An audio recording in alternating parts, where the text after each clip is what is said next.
Jai Hind everyone, I welcome you all to Awakening classes. So we were discussing Unit 5 of Supervisor Specialization portion. In this lecture we are going to discuss about food, nutrition, health and fitness. So आपके syllabus में ये topic mention है food nutrition health and fitness. इसको आज हम cover करेंगे. Although ये बहुत बेसिक सा टॉपिक है, आपको ये चीज़ें ऑलरेडी साइंस वगैरह में आपने पढ़ी भी हुई हैं, बट हम एग्जाम ओरिएंटेड देखेंगे किस किस तरह से क्वेश्चन फ्रेम हो सकते हैं. तो सबसे पहली बात, फूड क्या होता है. फूड आप सबको पता है यार, जो आप खाना कंज्यूम करते हैं दैट इज फूड. अब आप जो फूड ले रहे हो जरूरी नहीं है वो फूड न्यूट्रिशियस हो. फूड का न्यूट्रिशियस होना बहुत जरूरी है. न्यूट्रिशियस फूड वो फूड होता है जिसमें proteins, fats, carbs, micro as well as macro nutrient present हो. ठीक है, अभी देखेंगे क्या होता है माइक्रो मैक्रो न्यूट्रिएंट. अब आप न्यूट्रिशियस फूड ले रहे हो अगर, तो उसमें भी आपको न्यूट्रिशियस फूड जो है वो एक बैलेंस्ड अमाउंट में लेना पड़ता है, जो आपके बैलेंस डाइट का पार्ट बनता है. हमें जो न्यूट्रिशन है वो एक एडिक्वेट अमाउंट में हमारी बॉडी में जाना चाहिए. फूड जो है एडिक्वेट अमाउंट में हमें लेना है, वो भी हमारी बॉडी के लिए इंपॉर्टेंट. ओवर न्यूट्रिशन या अंडर न्यूट्रिशन दोनों ही हमारे लिए जो है वो खतरनाक हो सकती हैं. तो ये चीज़ें आपको ऑलरेडी पता है, इसमें इतना बताने वाला नहीं है. एक चीज़ मुझे आपको यहाँ पर समझानी है, बेसिक समझाने से पहले, एक हेल्थ क्या होता है. देखो, हेल्थ को डिसीज से मिक्स नहीं कर देना. अगर आपकी बॉडी में कोई फिजिकल डिजीज है तो हम ये नहीं बोलेंगे सिर्फ वही हेल्थ में आता है. हेल्थ में बहुत चीज़ें आती हैं. फॉर एग्जाम्पल आपकी फिजिकल कोई डिसीज है आपको तो भी हेल्थ में आएगी. फॉर एग्जाम्पल अगर कोई हार्ट डिसीज होगी आपको तो वो भी हेल्थ में आएगी कि आपका हेल्थ इशू है. आपको कोई मेंटल डिसीज है, मतलब आप कोई टेंस हो, परेशान हो, डिप्रेशन में हो, तो वो भी आपकी हेल्थ का पार्ट है. तो हेल्थ में सिर्फ फिजिकल हेल्थ नहीं आती, फिजिकल हेल्थ आती है, मेंटल हेल्थ आती है, जो सोसाइटी का पर्सपेक्टिव आता है आपका, जो बेसिकली सोशल और साइकोलॉजिकल, आप कैसा साइकोलॉजिकली, ये सारी ही बीइंग जो है आपकी हेल्थ में आती है. तो हेल्थ में सिर्फ फिजिकल नहीं आता है, ये चीज़ याद रखना. यहाँ पे physical, mental, social as well as psycho social चीज़ें भी आती हैं, जो साइकोलॉजिकल चीज़ें वो भी आती हैं. ये सारा हेल्थ का पार्ट है. ठीक है, I hope this is clear to you, ये आपको समझ आ गया होगा. और फिटनेस आपके लिए बहुत रिक्वायर्ड है, तो ये सारी चीज़ें, इनके रिलेटेड हम एमसीक्यूज देखते हैं अभी, तो आपको ये टॉपिक जो है फुल्ली प्रिपेयर हो जाएगा. ठीक है, पहले क्वेश्चन स्टार्ट करते हैं. ये एक बेसिक साइंस का टॉपिक है, तो इसको इतना कंफ्यूजन नहीं लेना है. इसमें बेसिकली क्या क्या न्यूट्रिएंट्स हैं, उसमें विटामिन क्या होते हैं वगैरह, जहां से एग्जाम में क्वेश्चन पूछे जाते हैं वो सारे, मतलब मैंने आपको टच करने की यहाँ पर कोशिश करी है. The very first question is which macronutrient is referred as good fats. कौन से मैक्रोन्यूट्रेंट जो हैं उसको बोलते हैं good fat. Is found in food such as nuts, avocado and seeds. तो एक मैक्रोन्यूट्रेंट है जिसको गुड फैट बोलते हैं. ठीक है, फैट क्या होता है? फैट एक स्टोर्ड फॉर्म ऑफ एनर्जी है. हमारी बॉडी में फैट्स क्या होता है? Stored form of energy. Carbohydrate instant source of energy. अगर आपको इंस्टेंटली एनर्जी चाहिए तो आप क्या खाते हो? बनाना खाते हो या घी खाते हो? बनाना खाते हो ना. क्यों खाते हो? बनाना एक कार्बोहाइड्रेट रिच कंटेंट है, उसमें कार्बोहाइड्रेट बहुत ज़्यादा. कार्बोहाइड्रेट आपको इंस्टेंट एनर्जी देता है. बट घी जो है वो एक फैट है. घी अगर आप कंज्यूम करोगे और आपकी बॉडी में स्टोर्ड फॉर्म ऑफ एनर्जी की फॉर्म में लग जाएगा, और जब आपको अगर सपोज करो कार्बोहाइड्रेट नहीं मिल रहे तो आप स्टोर्ड एनर्जी का यूज करते हो. तो वही बात हो रही है कि इनमें से कौन सा मैक्रोन्यूट्रेंट है जिसको गुड फैट बोलते हैं, और ये फूड में पाया जाता है, जैसे नट में होता है, एवोकाडो में होता है, सीड्स में होता है. ठीक है, इसको बोलते हैं गुड फैट, मतलब it is good for our body. अब इसमें क्या है? Mono unsaturated fats, monosaturated fats, saturated fats या ट्रांस फैट. तो किसको बोला जाता है गुड फैट? तो बेसिकली इनमें से option A is the correct option. Mono unsaturated fats को गुड फैट्स बोला जाता है.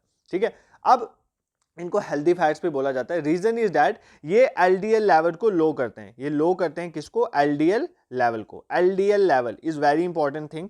एलडीएल लेवल की पहली बात, फुल फॉर्म क्या होती है? Low density lipoprotein. क्या होती है एलडीएल की full form? Low density lipoprotein. यहाँ से मुझे आपको एक चीज़ समझानी है, कंसेप्ट समझाना है, इसलिए मैं बता रहा हूँ. तो पहली बात, अगर आपको पूछे कोई तो गुड फैट किसको बोला जाता है? मोनो अनसैचुरेटेड फैट्स को बोला जाता है गुड फैट या हेल्दी फैट बोला जाता है. ये क्या करते हैं? एलडीएल लेवल को कम करते हैं. LDL is stands for low density lipoprotein के लेवल को कम करते हैं. अब देखो ये क्या है, ये जो एलडीएल है ना, बेसिकली लो डेंसिटी लिपोप्रोटीन, अगर ये बॉडी में होंगे ना तो इससे कार्डियोवैस्कुलर डिसीजेज होती हैं. कार्डियोवैस्कुलर डिसीज मतलब हमारी हार्ट रिलेटेड, जैसे हार्ट अटैक, ये सारी चीज़ें इसकी वजह से होती हैं. तो ये हमारी बॉडी में बहुत हार्मफुल है. कोलेस्ट्रॉल लेवल बढ़ जाता है, ये सारी चीज़ें एलडीएल की वजह से होती हैं. ये एलडीएल बेसिकली फैट्स की वजह से ही होता है. इसका लेवल जो है बढ़ता है वो फैट्स की वजह से बढ़ता है. बट जो मोनो अनसैचुरेटेड फैट्स होते हैं इनको गुड फैट इसलिए बोला जाता है, अगर हम ये कंज्यूम करें ना तो इनकी वजह से एलडीएल लेवल बढ़ता नहीं है, मतलब इसकी वजह से कार्डियोवैस्कुलर डिसीजेज नहीं होती है. ये चीज़ आपने याद रखना है. ठीक है, और अगर एलडीएल लेवल बढ़ जाए, एक और डिसीज होती है जिसका नाम है एथेरोस्क्लेरोसिस. एथेरोस्क्लेरोसिस डिसीज की वजह से क्या होता है कि आपने सुना होगा ना कि आर्टरीज और वेन्स जो होती है हमारी, उनके बीच में फैट जमा हो जाता है कई बार, तो बेसिकली वो भी एलडीएल लेवल के बढ़ने की वजह से होता है। तो ये दोनों ही बहुत हार्मफुल है हमारी बॉडी के लिए।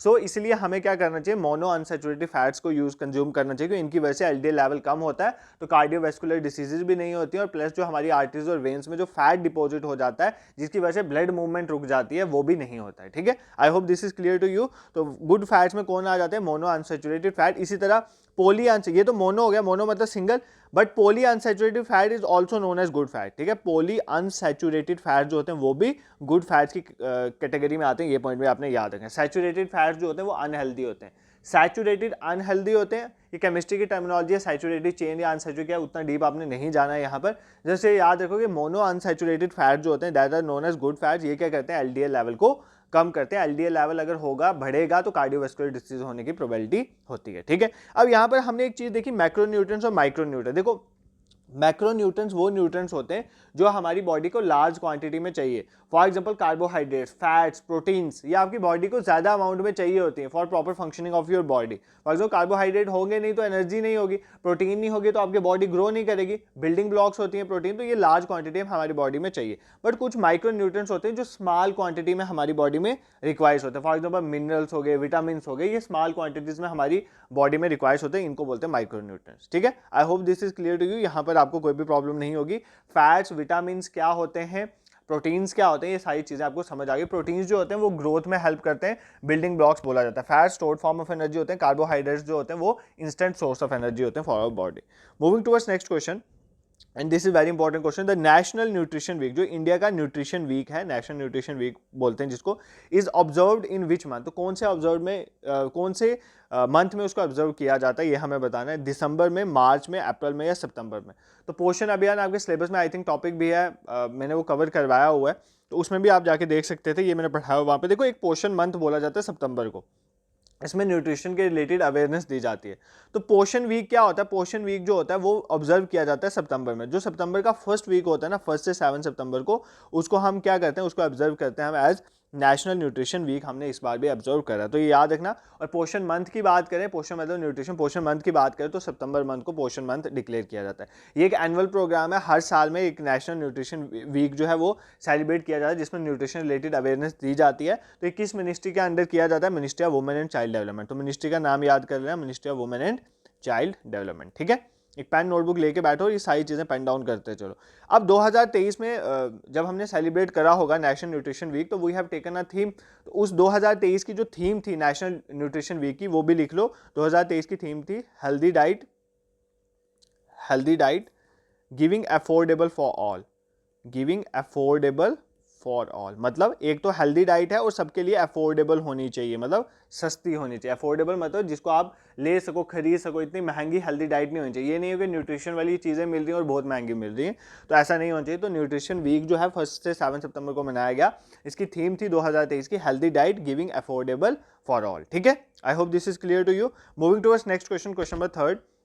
अब यहाँ पर कुछ नाम है और वो डिसीजेज के नाम है, और वो हमें बताना है कि वो किसकी डेफिशिएंसी की वजह से होती है। तो हमें करेक्ट मैच इसमें से बताना है। जैसे anaemia, anaemia deficiency of iron की वजह से होता है। ठीक है, अनीमिया जो है डेफिशिएंसी, आपने देखा अनीमिया ज़्यादातर बच्चों को और जो प्रेग्नेंट वुमेन है, जो गर्ल चाइल्ड है, उनमें अनीमिया की बहुत कमी जो है, अनीमिया देखा जाता है, क्योंकि उनके में डेफिशिएंसी ऑफ आयरन हो जाती है। बिकॉज आपको पता है जो गर्ल्स होती है उनके पीरियड्स वगैरह काइंड ऑफ में बहुत ज़्यादा आयरन जो है वो बॉडी से जो है फेस आउट हो जाता है, उसकी वजह से उनको क्या होता है, अनीमिया वगैरह की प्रॉब्लम रहती है। ठीक है, आयरन की कमी रहती है। ठीक है, उसके बाद मैरास्मस डेफिशिएंसी ऑफ प्रोटीन होती है, goitre deficiency of calcium and phosphorus, recur deficiency of iron. हमें बताना है करेक्ट मैच कौन सा। पहले वाला तो आप सबको पता है कि ये करेक्ट मैच है। एनीमिया क्या होता है, basically deficiency of iron in the body. अब सेकंड भी करेक्ट है, डेफिशिएंसी ऑफ प्रोटीन। जब बॉडी में प्रोटीन की डेफिशिएंसी हो जाती है ना, उसको मैरास्मस कहते हैं। इसमें क्या होता है, बॉडी वेट बहुत कम हो जाता है। बॉडी वेट कम होते कि आपकी बोन्स भी सामने दिखने शुरू हो जाती हैं, तो ये बेसिकली डेफिशिएंसी ऑफ प्रोटीन की वजह से होते हैं। इस बीमारी को बोलते हैं मैरास्मस, ये याद रखना। अब ये दो स्टेटमेंट गलत हैं। क्यों गलत है, इनको उल्टा कर दिया गया। देखो गाइटर आपने सुना होगा, आयोडीन, अगर हमारी बॉडी में आयोडीन की कमी हो जाती है तो गाइटर, वो गला जो होता है वो सूज जाता है ना, वो गाइटर वाली बीमारी हो जाती है। तो वो आयोडीन की कमी की वजह से हमारी बॉडी में होती है। और अगर किसी बॉडी में डेफिशिएंसी हो जाए कैल्शियम की और फॉस्फोरस की, उसको बोलते हैं रिकेट्स। रिकेट्स में क्या होता है, हमारी बोन सॉफ्ट हो जाती हैं। इसके लिए बोला जाता है ना कि अगर आपको सपोज करो बोन्स की स्ट्रेंथ के लिए आपको धूप में बैठना चाहिए। क्यों? क्योंकि हमें विटामिन डी रिक्वायर्ड होती है। तो विटामिन डी बेसिकली कैल्शियम वगैरह उसमें इंटेक ज़्यादा होता है, तो बेसिकली रिकेट्स जो है वो कैल्शियम और फॉस्फोरस की डेफिशिएंसी से होता है, इसलिए हमें बोला जाता है कि विटामिन डी कंज्यूम करनी चाहिए। ठीक है, तो बेसिकली ये स्टेटमेंट आपस में इंटरचेंज कर दी थी। इस क्वेश्चन का आंसर है ऑप्शन बी, ओनली 1 एंड 2, क्योंकि पहली स्टेटमेंट में करेक्ट है, एनीमिया डेफिशिएंसी ऑफ आयरन की वजह से होता है, और मरासमस जो है डेफिशिएंसी ऑफ प्रोटीन की वजह से होता है। गॉइटर का याद कर लो, डेफिशिएंसी ऑफ आयोडीन, और rickets deficiency of calcium and phosphorus. देखो इस तरह से क्वेश्चन आपको एग्जाम में फ्रेम होने की प्रोबेबिलिटी है, तो इस ऐसे क्वेश्चन आपने अच्छे से अच्छे कवर करने हैं। ठीक है, moving towards next question, question number 4। अब यहाँ पर है विच of the following is an incorrect match, ये विटामिन के नाम है, तो हमें बताना है कि इनमें से कौन सा इनकरेक्ट मैच है। विटामिन का एक डेडिकेटेड लेक्चर और डिजीजेज का एक डेडिकेटेड लेक्चर चैनल में पड़ा हुआ है, वो लेक्चर आपने देखना है, मैं अभी डाल दूंगा, इसके साथ डिस्क्रिप्शन में डाल दूंगा, टेलीग्राम पे भी शेयर कर दूंगा। विटामिन का लेक्चर साथ साथ देख लेना, जब तक आप विटामिन नहीं देखोगे ये टॉपिक कवर नहीं होगा, कंप्लीट नहीं होगा। जेकेएसएसबी का फेवरेट टॉपिक है विटामिन, अगर सिलेबस में नहीं मेंशन है तो भी डाल देते हैं, यहाँ पर तो फूड न्यूट्रिशन की बात हो रही है तो विटामिन यहाँ पर आएगा। ठीक है, तो यहाँ पर मैं विटामिन इतना नहीं बताऊंगा इन डेप्थ, बट वहाँ पर आपने कवर करना है। मैंने बाई ट्रिक्स याद करवाया था कौन सी विटामिन का क्या नाम है, उससे कौन सी डिसीजेज होती हैं, किसमें ज़्यादा पाई जाती हैं, क्या क्या उनके एडिशनल नेम्स है, तो बहुत अच्छे से वो टॉपिक मैंने कवर करवाया हुआ है, तो वो अभी ये वीडियो देखने के बाद साथ साथ विटामिन को कवर कर लेंगे आप। ठीक है, तो बेसिकली यहाँ पे बताएं इनमें से इनकरेक्ट मैच कौन सा है। विटामिन डी को कैल्सीफिरोल कहते हैं, ई को टोकोफिरोल कहते हैं, विटामिन ए को थायामिन कहते हैं। यार इतना तो आपने सुना होगा, विटामिन ए को थायामिन नहीं कहा जाता, तो इसमें ऑप्शन 3 जो है वो गलत स्टेटमेंट है, तो इनकरेक्ट ही बताना, तो ऑप्शन 3 इज द इनकरेक्ट, तो आंसर आपका बी हो जाएगा। आपको पता है ना विटामिन ए का क्या नाम है, रेटिनोल। विटामिन ए का क्या नाम है, रेटिनोल। मैंने आपको याद करवाया था यार रेस टू फाइट से, रेस टू फाइट एक ट्रिक से मैंने आपको ये सारी विटामिन याद करवाई थी। अब यहाँ पर एग्जाम में एक और चीज़ पूछी जाती है कि वाटर सॉल्युबल विटामिन क्या होती हैं एंड फैट सॉल्युबल विटामिन क्या होती हैं। तो वाटर सॉल्युबल विटामिन हमारी देखो, vitamin B and vitamin C जो है वो वाटर सॉल्युबल विटामिन हैं जो पानी में घुल जाती हैं, और कुछ ऐसी विटामिन हैं जो पानी में नहीं घुलती हैं, वो फैट में सॉल्युबल होती हैं। उसमें हमारी विटामिन ए, डी, ई के, ये 4 ऐसी विटामिन हैं जो फैट में सॉल्युबल होती हैं, और विटामिन बी एंड सी जो हमारी है वो वाटर में सॉल्युबल हो जाती है। तो कई बार एग्जाम में इस तरह से भी क्वेश्चन पूछा जाता है, what are the water soluble vitamin, तो आपने बी एंड सी पे मार्क करना है, और फैट सॉल्युबल में ए, डी, ई के। तो इसको याद करने की ट्रिक मैं आपको बता देता हूँ, फैट सॉल्युबल कीड़ा से याद कर लो, के ई डी ए कीड़ा। तो ये 4 जो विटामिन है, vitamin K, vitamin E, vitamin D, vitamin A, ये सारी फैट सॉल्युबल विटामिन है, and vitamin B and C are water soluble vitamin. ठीक है, I hope this is clear to you, यहाँ पर आपको कोई भी प्रॉब्लम नहीं है। तो विटामिन ए का सही नेम क्या है, रेटिनोल, ये याद रखना है। डी का कैल्सीफिरोल ही है, ई का टोकोफिरोल ही है। रेस टू फाइट करके मैंने एक ट्रिक आपको बताई थी, वहां से इस चीज को आपने याद कर लेना है। ठीक है, moving towards next question number 5, substances needed by body for growth, energy, repair, maintenance is called.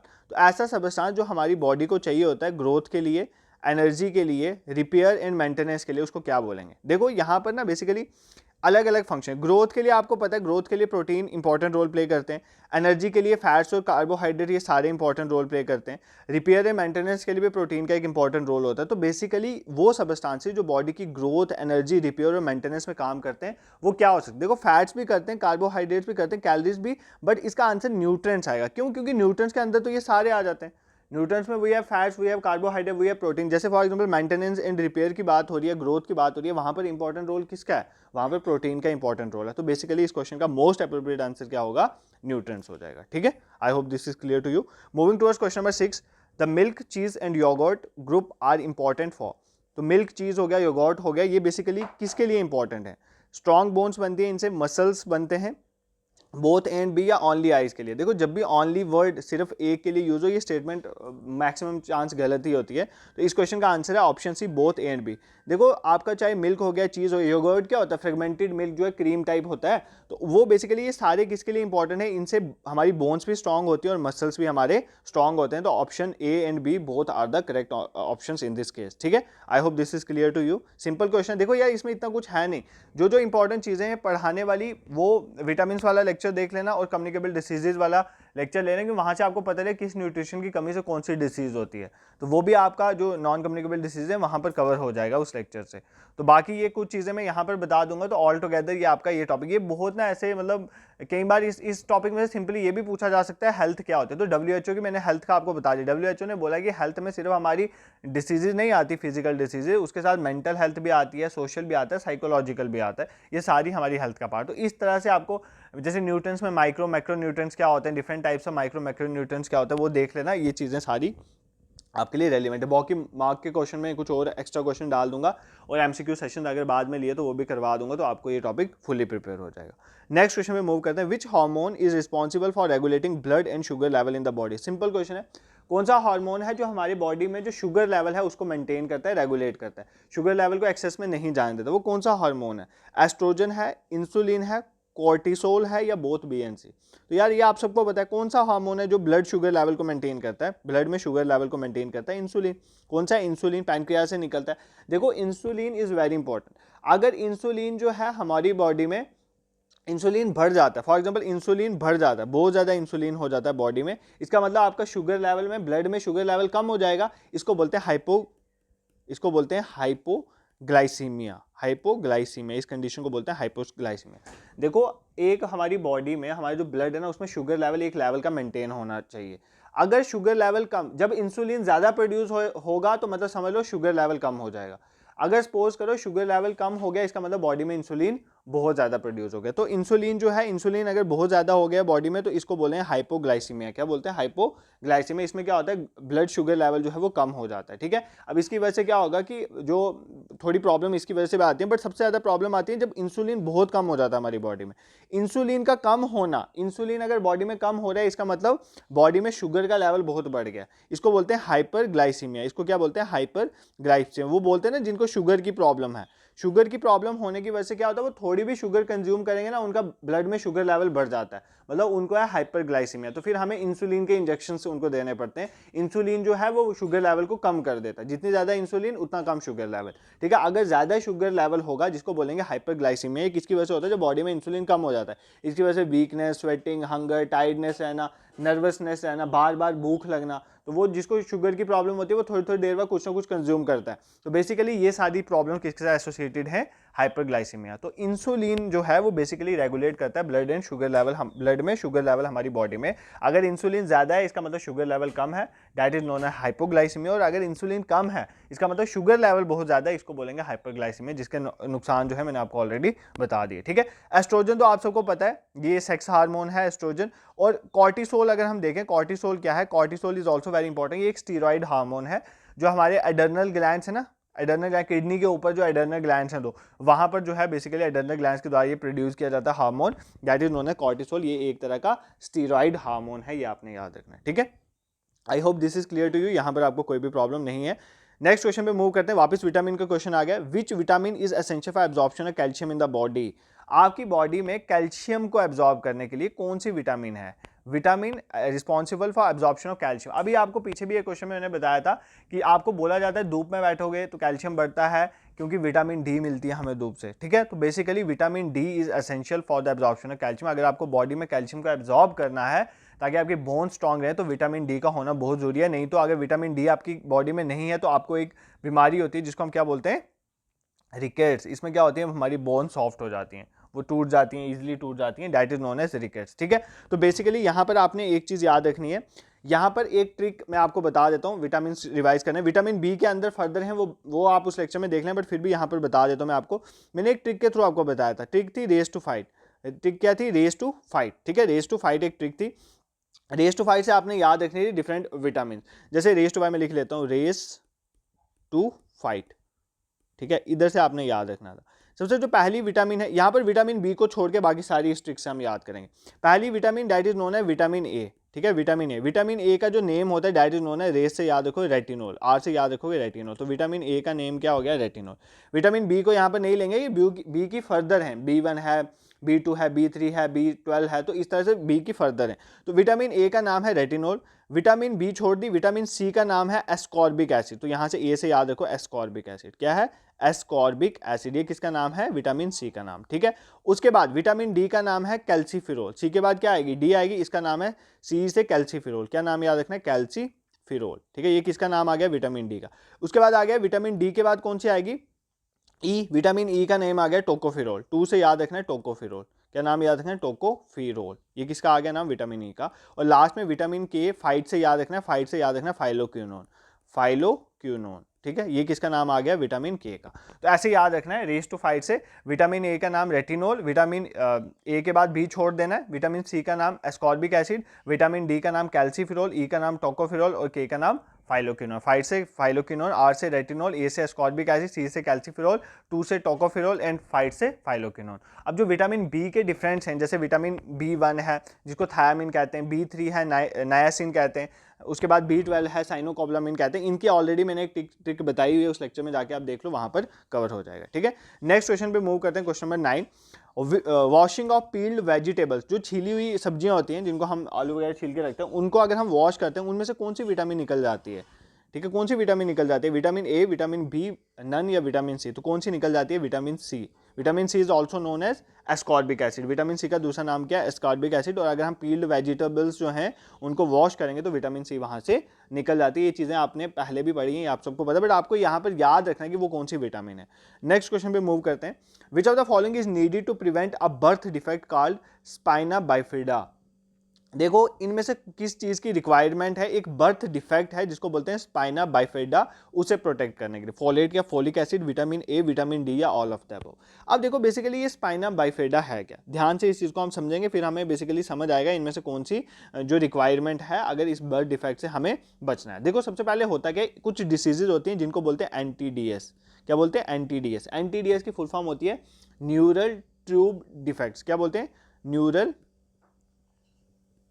Tube defect. ये बेसिकली कुछ ऐसे डिफेक्ट्स होते हैं, किसके होते हैं, ब्रेन के और स्पाइनल कॉर्ड के। किसके हो सकते हैं, ब्रेन और स्पाइनल कॉर्ड के डिफेक्ट्स होते हैं। इसी तरह का डिफेक्ट है एक स्पाइना बिफिडा, ठीक है, स्पाइनल कॉर्ड का एक डिफेक्ट हो सकता है, इसका नाम है स्पाइना बिफिडा। इसमें क्या होता है कि जो हमारी स्पाइनल कॉर्ड होती है ना, वो प्रॉपरली क्लोज नहीं हो पाती, मतलब अच्छे से वर्क नहीं कर पाती हमारी स्पाइनल कॉर्ड, तो ये एक बर्थ डिफेक्ट है, स्पाइना बिफिडा। ये एक पार्ट है neural tube defects. Neural tube defects क्या होते हैं, हमारे कुछ ऐसे डिफेक्ट्स हैं हमारी बॉडी में जो हमारे ब्रेन और स्पाइनल कॉर्ड को हैम्पर करते हैं, तो उसमें है स्पाइना बिफिडा। स्पाइना बिफिडा से क्या होता है कि हमारी जो स्पाइनल कॉर्ड है वो अच्छे से वर्क नहीं कर पाती, वो क्लोजली जो है वो प्रॉपरली क्लोज नहीं हो पाती, ये होता है स्पाइना बिफिडा।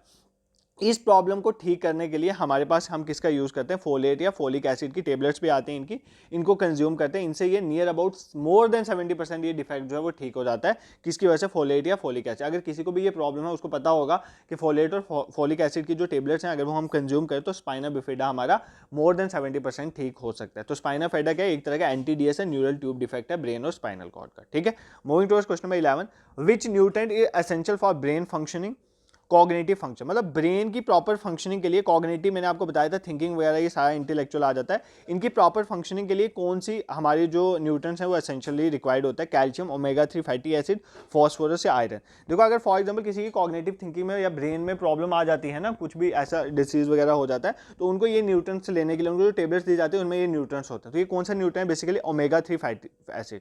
कौन सा, omega 3 fatty acid is required for proper brain functioning and cognitive functioning. तो ओमेगा 3 फैटी एसिड की टेबलेट्स दी जाती हैं, ये चीज आपको याद रखनी, ठीक है। इससे ये कहां पर बेसिकली इससे क्या होता है कि हमारी ब्रेन और जो हार्ट, इवन हार्ट की अगर प्रॉब्लम हो ना किसी को, वो भी दी जाती है, ब्रेन और हार्ट की हेल्थ जो है इससे ठीक रहती है। ये मेनली कहाँ पे पाया जाता है, फिश ऑयल हो गया, बोलते हैं ना फिश ऑयल कंज्यूम करो, फ्लैक्स सीड्स खाओ, ठीक है। तो ये सारे इसलिए बोले जाते हैं क्योंकि इनमें ओमेगा 3 फैटी एसिड्स होते हैं और ब्रेन और हमारी कॉग्निटिव फंक्शन को प्रमोट करते हैं। Moving towards next question, question number 12, poultry की अगर हम बात करें, can be preserved in store bye. अगर आपको पोल्ट्री को प्रिजर्व करना है, ठीक है, पोल्ट्री प्रोडक्ट्स को, जैसे वो हो गया मीट वगैरह काइंड है, उसको प्रिजर्व करना और स्टोर करना है, तो आप कैसे करोगे, उसके लिए क्या क्या यूज़ कर सकते हो, कैनिंग, डिहाइड्रेशन, चिलिंग, फ्रीजिंग या ऑल ऑफ द अबव। तो देखो ये सारे ही प्रोसेसेस यूज होते हैं। डिहाइड्रेशन मतलब बॉडी से मॉइस्चर निकाल दो और ठंडा करो, फ्रीजिंग करो। Canning is also part of, Canning में क्या होता है, कैनिंग में हम क्या करते हैं, एयर टाइट कंटेनर में डाल देते हैं, तो अगर एयर के साथ वो कॉन्टैक्ट में आएगा तो उसकी वजह से वो ऑक्सीडेशन की वजह से खराब हो जाएगा, अगर एयर से कंटेक्ट में ही नहीं आएगा तो खराब नहीं होगा। तो बेसिकली कैनिंग भी इसका पार्ट है। तो कैनिंग, डिहाइड्रेशन, चिलिंग और फ्रीजिंग ये तीनों ही पार्ट हैं जिसकी हेल्प से हम पोल्ट्री को प्रिजर्व कर सकते हैं। नेक्स्ट क्वेश्चन पे मूव करते हैं, बॉटल्ड मिल्क। जो बॉटल्ड मिल्क होता है जब उसको स्ट्रॉन्ग सनलाइट में छोड़ देते हैं तो उससे क्या निकल जाता है। देखो ध्यान से सुना, अगर हम बॉटल्ड मिल्क है उसको अगर हम स्ट्रॉन्ग सनलाइट में छोड़ देते हैं तो उनमें से क्या निकल जाएगा, राइबोफ्लेविन, फैट्स, प्रोटीन्स या ऑल।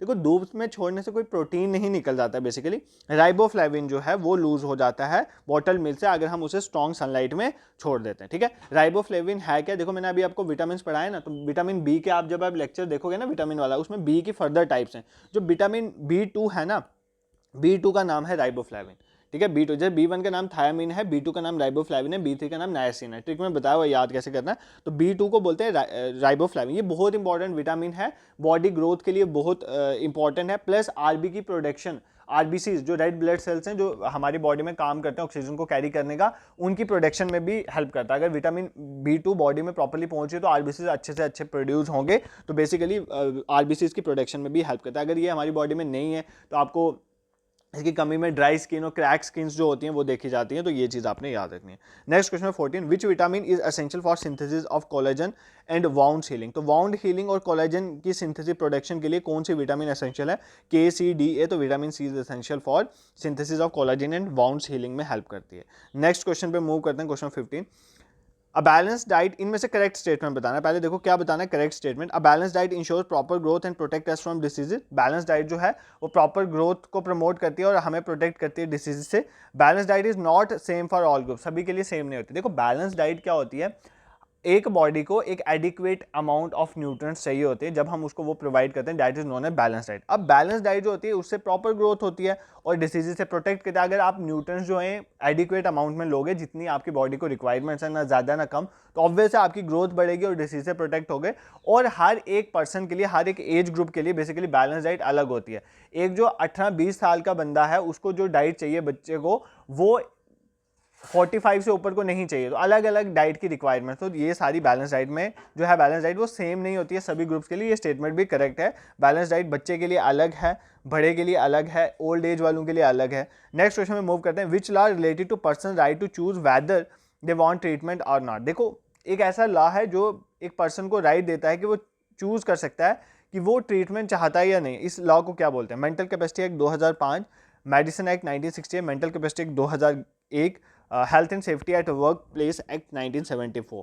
इस क्वेश्चन का आंसर है बेसिकली ऑप्शन है। देखो एक है मेंटल कैपेसिटी एक्ट 2005 का, ये कहाँ का एक्ट है?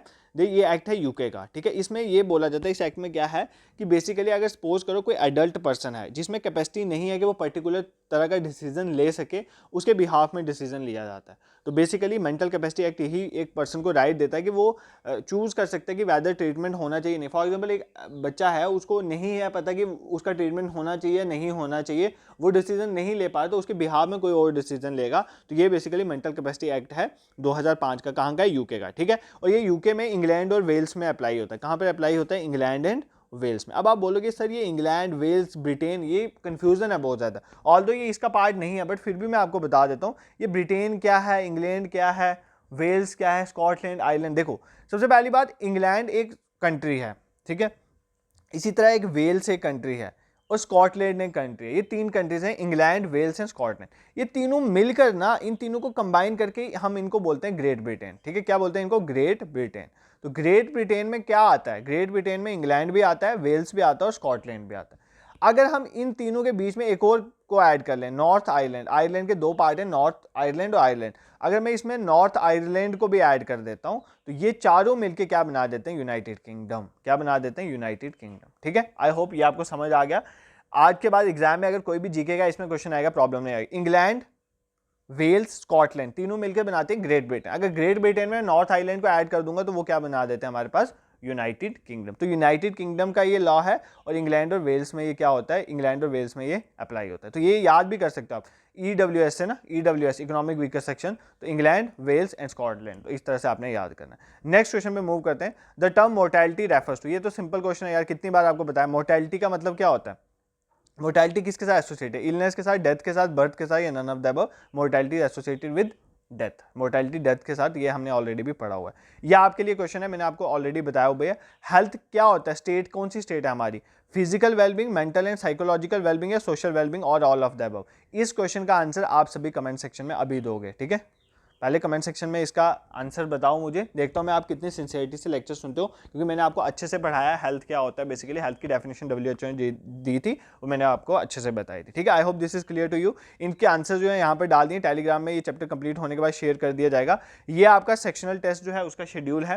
पहला टेस्ट आपका 17 अप्रैल को हो चुका है। तो सर अगर एक बार टेस्ट हो चुका है 17 को, तो क्या हम टेस्ट नहीं दे सकते हो? आप जितनी बार चाहो उतनी बार टेस्ट दे सकते हो। टेस्ट हमारी वेबसाइट में ही रहेंगे जब तक आपका एग्जाम नहीं हो जाता। सेकंड टेस्ट जो है कल है 21 अप्रैल को यूनिट सेकंड का। तो आई होप आप बच्चों ने यूनिट सेकंड अच्छे से प्रिपेयर करा होगा, कल के टेस्ट का नहीं भी करा तो रिवाइज कर लो और टेस्ट टाइमली दो। अगर सपोज करो कोई ऐसा बच्चा है जिसने इनरोल नहीं करा और वो वीडियो देख रहा है तो वो भी काइंडली इनरोल करे। इसमें बिल्कुल मिनिमम चार्जेस में है। किस तरह से इनरोल करना है देखो, एक डिस्क्रिप्शन में डाल दूंगा प्लस कमेंट सेक्शन में एक वीडियो का लिंक डाल दूंगा, उस वीडियो को देख लेना। 7-8 मिनट की वीडियो, आपको पता चल जाएगा किस तरह से इनरोल करना है। ठीक है, ये सारे 6 के 6 यूनिट्स के सेक्शनल टेस्ट हैं। हर एक टेस्ट में 30 क्वेश्चंस आपको प्रोवाइड किए जाएंगे जिसमें से 30 मिनट्स का आपको टाइम दिया जाएगा। बिल्कुल एग्जाम स्पेसिफिक क्वेश्चंस है। और जो पहला टेस्ट हुआ है उसका बहुत अच्छा रिस्पांस है, बहुत से बच्चों ने कमेंट्स करे हुए हैं, आप वीडियोस के नीचे जाके देख सकते हो कि सर बहुत अच्छे क्वेश्चंस थे, क्वेश्चन बिल्कुल एग्जाम ओरिएंटेड थे। तो आप इस तरह से इस टेस्ट का बेनिफिट उठा सकते हो। तो जो भी हमारा इनिशिएटिव है वो चाहते हैं हम सब तक पहुंचे। तो आपने अगर अभी तक इनरोल नहीं करा तो डू इनरोल इट नीट। ठीक है, I hope this is clear to you. आप लेक्चर जो है वो कॉन्टिन्यूसली आएंगे ताकि ये 2 यूनिट मुझे 7 मई से पहले कंप्लीट करके आपका स्पेशलाइजेशन कंप्लीट करना है। उसके बाद हम स्विच करेंगे towards other portion. This is it for today. Thank you so much for watching.